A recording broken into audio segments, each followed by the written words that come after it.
CM ಸಿದ್ದರಾಮಯ್ಯನವರು ಇವತ್ತು ಒಂದು ರೆಕಾರ್ಡನ್ನು ಬ್ರೇಕ್ ಮಾಡಿದಂತಹ ಸಂಭ್ರಮದಲ್ಲಿದ್ದಾರೆ. ಸೊ ಆ ಸಂಭ್ರಮವನ್ನು ಅವರ ಅಭಿಮಾನಿಗಳು ಕೂಡ ಪ್ಯಾನ್ ಕರ್ನಾಟಕದಾದ್ಯಂತ ಆಚರಿಸ್ತಾ ಇದ್ದಾರೆ.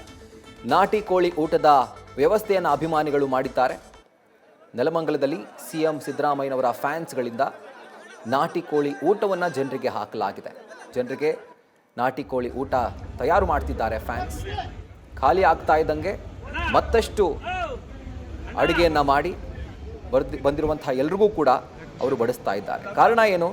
ಇವತ್ತು ಕರ್ನಾಟಕದ ದೀರ್ಘಾವಧಿ ಸಿಎಂ ಅನ್ನುವಂಥ ಹೆಗ್ಗಳಿಕೆಗೆ ಸಿಎಂ ಸಿದ್ದರಾಮಯ್ಯ ಪಾತ್ರರಾಗಿದ್ದಾರೆ. ಅಂದರೆ ದೇವರಾಜ ಅರಸು ಅವರ ದಾಖಲೆಯನ್ನು ಸರಿಗಟ್ಟಿದ್ದಾರೆ. ನಾಳೆಗೆ ಆ ದಾಖಲೆಯನ್ನು ಅವರು ಮುರಿತಾ ಇದ್ದಾರೆ. ಇದೇ ಒಂದು ಖುಷಿಯಲ್ಲಿ ಅವರ ಅಭಿಮಾನಿಗಳು ಪ್ಯಾನ್ ಕರ್ನಾಟಕ ಸೆಲೆಬ್ರೇಷನ್ ಪ್ಲಾನ್ ಮಾಡ್ಕೊಂಡಿದ್ದಾರೆ. ಈಗಾಗಲೇ ಬೇರೆ ಬೇರೆ ಜಿಲ್ಲೆಗಳಲ್ಲಿ ಒಂದು ಸಂಭ್ರಮ ಮೇಳೈಸಿದೆ. ಅದೇ ಥರ ಬೆಂಗಳೂರಿನ ನೆಲಮಂಗಲದ ಹತ್ರ ನಾಟಿ ಕೋಳಿ ಅಂತಂದರೆ ಸಿದ್ದರಾಮಯ್ಯನವರು ಅನ್ನುವಂಥ ರೇಂಜ್ಗೆ ಅದರ ಬ್ರ್ಯಾಂಡ್ ಆಗಿದ್ದಾರೆ. ಸೊ ಹೀಗಾಗಿ ನಾಟಿ ಕೋಳಿ ಊಟವನ್ನು ಅಲ್ಲಿ ಬರುವಂತಹ ಜನರಿಗೆ ಅಭಿಮಾನಿಗಳು ಉಣಬಡಿಸಿದ್ದಾರೆ.